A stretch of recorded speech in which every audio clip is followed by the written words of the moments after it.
Welcome back, everyone. Today, Dr. Sara and I are tackling one of those foundational topics that students sometimes brush off as simple memorization. But trust me, if you don't get this right, your clinical diagnoses will fall apart. We are talking joint classification. Dr. Sara, kick us off. How are we actually splitting these up for the boards? Thanks, Dr. Khan. For exam purposes, you must categorize joints based on the tissue that connects the bones. We have three structural categories: fibrous, cartilaginous, and synovial. If you see a question asking about the material between the bones, that's your roadmap. I love it. Let's start with fibrous joints. In my head, these are these superglue joints. There's almost no movement here because the bones are basically bolted together by tough fibrous tissue. Think of the sutures in the skull. Why does this matter clinically? Well, look at an infant. Those fibrous sutures aren't fully fused yet, allowing for molding during birth. If they were synovial and sliding all over the place, that would be a neurological disaster. Exactly. And a high yield point for the sutures: as we age, that fibrous tissue can ossify, turning the joint into a synostosis. Another fibrous example is the inferior tibiofibular joint. On a board exam, they might call this a syndesmosis. Just remember, fibrous equals minimal to no movement.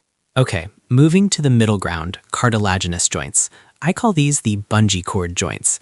They have a bit more give than fibrous joints, but they aren't free like the synovial ones. Now, Sara, this is where students get tripped up on the subtypes. They definitely do. You have to distinguish between primary and secondary cartilaginous joints. Primary is a synchondroses. This is almost always hyaline cartilage. The classic example is the epiphyseal plate in a growing long bone. It's temporary. Eventually, it turns to bone. Why does this matter clinically? Because if a kid comes into the ER with trauma to a limb, a fracture through that synchondrosis, the growth plate, can permanently stunt that bone's growth. It's not just a broken bone, it's a broken growth engine. Spot on. Now, secondary cartilaginous joints are symphyses. The key phrase for the boards here is midline of the body. Think intervertebral discs or the pubic symphysis. These are made of fibrocartilage. They are the body's heavy-duty shock absorbers. I think of the intervertebral discs like those gel-filled insoles in your shoes. They allow just enough movement so you can bend over and tie your laces, but they are tough enough to support your entire body weight. If you lose that fibrocartilage trishan, you're in a world of pain. Now, let's get to the big one: synovial joints. These are the stars of the show. They are characterized by a fluid-filled joint cavity. For the boards, you must know the components: articular cartilage, which is hyaline by the way, a synovial membrane, and a fibrous capsule. This is the WD-40 of the human body. The synovial fluid reduces friction so well that it's smoother than ice on ice. But why does this matter clinically? Think about infection. Because this is a closed, fluid-filled space, if bacteria get in there, say from a puncture wound, it's like a warm, wet petri dish. Septic arthritis can destroy that articular cartilage in a matter of hours. And from an academic perspective, synovial joints are subdivided by shape.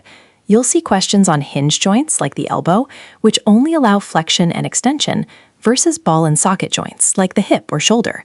The hip is the gold standard for stability, while the shoulder is the gold standard for mobility.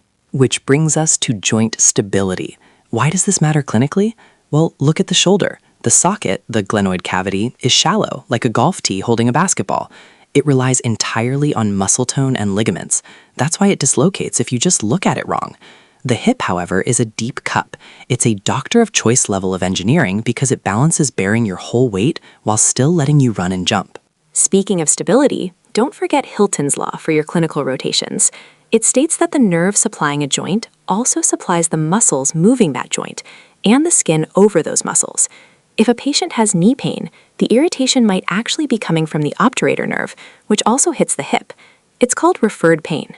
That's a classic trap. A kid complains of knee pain, but the problem is actually a slipped capital femoral epiphysis in the hip.